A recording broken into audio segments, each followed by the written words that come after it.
150 കോടിയൊക്കെ മുടക്കി മലയാളത്തിൽ ഒരു സിനിമ ചെയ്യുമോ? അതിപ്പോഴും വലിയൊരു ചോദ്യമായി തന്നെ അവശേഷിക്കുകയാണ്. ബറോസ് എന്ന ചിത്രത്തിന് 150 കോടി ബജറ്റ് എന്ന രീതിയിലുള്ള പറച്ചിലൊക്കെ കഴിഞ്ഞ ദിവസങ്ങളിൽ നമ്മൾ കേട്ടതാണ്. എന്നാൽ ഇത്രയ്ക്ക് വലിയൊരു പ്രൊഡക്ഷൻ ഹൗസ് 150 കോടി മുടക്കി ഒരു ചിത്രം എടുക്കേണ്ട കാര്യമില്ല. എന്നാൽ ആ ചിത്രത്തിന് ഒരു 150 കോടി മുടക്കിയതായി തോന്നുന്നില്ല എന്ന് പലരും പല കോണിൽ നിന്നും വ്യക്തമാക്കുന്നുണ്ട്. സോഴ്സുകൾ വ്യക്തമല്ലെങ്കിലും ചിത്രത്തിന് ഏതാണ്ട് 40 കോടിക്ക് അടുത്ത് മാത്രമേ ബജറ്റ് ആയിട്ടുള്ളൂ എന്ന സ്ഥിരീകരിക്കാത്ത റിപ്പോർട്ടുകളും അടുത്തിടെ പുറത്തു വന്നിരുന്നു. ബറോസിന്റെ ബജറ്റാണ് ഏകദേശം 40 കോടിക്ക് അടുത്തേ ഉള്ളൂ എന്ന രീതിയിൽ പുറത്തു വന്നത്. ഇത്രയും വലിയൊരു പ്രൊഡക്ഷൻ ഹൗസ് 150 കോടി മുടക്കി ഇത്രയും പൈസ കളയുമെന്ന് തോന്നുന്നില്ല എന്ന രീതിയിലും ചില പ്രമുഖരൊക്കെ പറയുന്നുണ്ട്. എന്നിരുന്നാലും ഇപ്പോഴും ദുരൂഹതയാണ് ഈ ചിത്രത്തിന്റെ ബജറ്റുമായി ബന്ധപ്പെട്ട്. വലിയ വാർത്തകൾ ഇതുമായി ബന്ധപ്പെട്ട് പുറത്തു വന്നിരുന്നു. എന്നാൽ ചിത്രത്തിന് ബോക്സ് ഓഫീസിൽ വലിയ വിജയം സ്വന്തമാക്കാൻ സാധിച്ചില്ല എന്നത് മറ്റൊരു കാര്യമാണ്. ഒരു ഫാന്റസി പീരീഡ് ജോണറിൽ എത്തിയ ചിത്രം ആദ്യ ദിനം പ്രേക്ഷകർ വലിയ രീതിയിൽ തഴയുകയും ചെയ്തു. 20 കോടി മാത്രമാണ് ചിത്രത്തിന്റെ ബോക്സ് ഓഫീസ് കളക്ഷനിൽ നിന്നും നേടാനായത് എന്നാണ് ലേറ്റസ്റ്റ് റിപ്പോർട്ടുകളായി വരുന്നത്. ഡിസംബർ 25-ന് തിയേറ്ററിലെത്തിയ ചിത്രം ഇനി OTT-യിൽ ഭാഗ്യം പരീക്ഷിക്കാൻ ഒരുങ്ങുകയാണ്.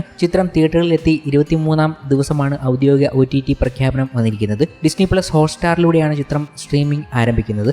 എന്നാൽ സിനിമയുടെ OTT റിലീസ് തീയതി പ്രഖ്യാപിച്ചിട്ടില്ല. എന്നാൽ ഇനി ഇങ്ങനെ പരീക്ഷണ സിനിമകൾക്ക് നിൽക്കാതെ മോഹൻലാൽ വമ്പൻ തിരിച്ചുവരവ് നടത്താൻ ഒരുങ്ങുകയാണ് എന്ന് തന്നെ പറയേണ്ടതുണ്ട്. അദ്ദേഹത്തിന്റെ പുതിയ സിനിമകളുടെ ലൈനപ്പുകൾ കാണുമ്പോൾ അതിൽ തന്നെ നമ്മൾ ഒരുപിടി ചിത്രങ്ങൾ കാണാൻ പോവുകയാണ്. തുടരും എന്ന ചിത്രം, അതിനുശേഷം എമ്പുരാൻ, പിന്നീട് വരാൻ പോകുന്ന പല സിനിമകൾ. അതിൽ തന്നെ ജിത്തു മാധവൻ ഒരുക്കുന്ന ചിത്രവും അമൽ നീരദിന്റെ ചിത്രവും, ഇപ്പോൾ വീക്കെൻഡ് ബ്ലോക്ക് ബാസ്റ്റേഴ്സിന്റെ ഒരു മോഹൻലാൽ ചിത്രത്തിന്റെ പ്രഖ്യാപനവും ഉടൻ തന്നെ ഉണ്ടാകുമെന്നുള്ള റിപ്പോർട്ടുകളും വരുന്നുണ്ട്. അത് മിക്കവാറും അൻവർ റഷീദ് ഒരുക്കുന്ന ചിത്രവുമായിരിക്കും. ഒഫീഷ്യൽ അപ്ഡേറ്റുകൾ ഉടൻ തന്നെ നമുക്ക് മുന്നിലേക്ക് ഒരു അത്ഭുതം പോലെ എത്താനുള്ള സാധ്യതയെക്കുറിച്ച് തന്നെയാണ് പറഞ്ഞു വെക്കുന്നത്. ഇതൊക്കെ വലിയ സന്തോഷത്തോടുകൂടി തന്നെ പ്രേക്ഷകർ ഏറ്റെടുത്തു എന്നതും കാണാവുന്നതാണ്. ഇതിന്റെ മുന്നോടിയായി ആരാധകർക്ക് ആശ്വാസമായി, ആരാധകർക്ക് ഒരു ട്രീറ്റ് നൽകിക്കൊണ്ട് തന്നെ മോഹൻലാൽ എത്താൻ പോവുകയാണ്. ജനുവരി 21-ന് ജതിൻ രാംദാസ് എത്തുന്ന ടൊവിനോ തോമസിന്റെ പിറന്നാൾ ദിവസമാണ്. അന്നത്തെ ദിവസം ജതിൻ രാംദാസിന്റെ എമ്പുരാനിൽ നിന്നും ഒരു പോസ്റ്റർ, ഒരു ക്യാരക്ടർ പോസ്റ്റർ എത്തിയേക്കും എന്ന റിപ്പോർട്ടുകൾ വരികയാണ്. അതിനുശേഷം ജനുവരി 25-ന് എമ്പുരാന്റെ വമ്പൻ ടീസറും, അതെ, ചിത്രത്തിൽ നിന്നും ഒരു ടീസർ തന്നെ എത്തിയേക്കുമെന്നാണ്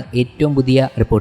പ്രമുഖ ട്രേഡ് അനലിസ്റ്റുകളാണ് ഈ കാര്യങ്ങൾ വ്യക്തമാക്കിയിരിക്കുന്നതും. ഇനിയുള്ള സമയം മോഹൻലാലിന്റെ വമ്പൻ സിനിമകളുടെയും വമ്പൻ അപ്ഡേറ്റുകളുടെയും കാലം തന്നെയാണ്. അതിന്റെ ഭാഗമായി എമ്പുരാനിൽ നിന്ന് തന്നെ ഒരു ടീസർ നമുക്ക് മുന്നിലേക്ക് എത്തുകയാണ്. ടീസറുമായി ബന്ധപ്പെട്ട ഒരു റൂമർ സോഷ്യൽ മീഡിയയിൽ വലിയ രീതിയിൽ സർക്കുലേറ്റ് ചെയ്യപ്പെട്ടിട്ടുണ്ട്. എമ്പുരാൻ എന്ന സിനിമയുടെ ടീസർ എഡിറ്റ് കണ്ടു കഴിഞ്ഞ ചിലരുടെ അഭിപ്രായങ്ങൾ എന്ന് പറഞ്ഞാണ് സോഷ്യൽ മീഡിയയിൽ ചില വാക്കുകൾ എത്തിയിരിക്കുന്നത്. ടീസർ ഒരു ഒന്നൊന്നര ടീസർ തന്നെയായിരിക്കും. ഇതിലൂടെ നിങ്ങൾക്ക് മനസ്സിലാകും ആ ചിത്രം എന്താണെന്നും എങ്ങനെയാണെന്നും എന്നൊക്കെ. വരാൻ പോകുന്നത് ആരാധകർക്ക് വലിയൊരു ട്രീറ്റ് തന്നെ സമ്മാനിക്കുന്ന ടീസർ തന്നെയായിരിക്കുമെന്നാണ് ലഭിക്കുന്ന വിവരങ്ങൾ. അതിന്റെ ഭാഗമായി പ്രചരിക്കുന്ന ഈ വാക്കുകൾ വലിയ രീതിയിൽ സോഷ്യൽ മീഡിയയിൽ ശ്രദ്ധിക്കപ്പെട്ടിട്ടുണ്ട് എന്നതും കഴിഞ്ഞ ദിവസങ്ങളിൽ കാണാൻ സാധിച്ചു. ആരാധകർക്ക് തന്നെയാണ് ഇത് കൂടുതലും ലഭിച്ചിട്ടുള്ളത്. അങ്ങനെ ചില വമ്പൻ സർപ്രൈസുകൾ അവരെ കാത്തിരിപ്പുണ്ട്. മോഹൻലാൽ എല്ലാ ക്ഷീണങ്ങളും മാറ്റി ആരാധകരെ, നിരാശയിലായിരുന്ന ആരാധകരെ സന്തോഷിപ്പിക്കാൻ തന്നെ തീരുമാനിച്ചിരിക്കുന്നു എന്നാണ് പുതിയ അപ്ഡേറ്റുകളും പുതിയ സിനിമകളും തമ്മിൽ വായിച്ചെടുക്കാൻ സാധിക്കുന്നതും. എന്തായാലും നിങ്ങൾ തയ്യാറായിക്കോളൂ.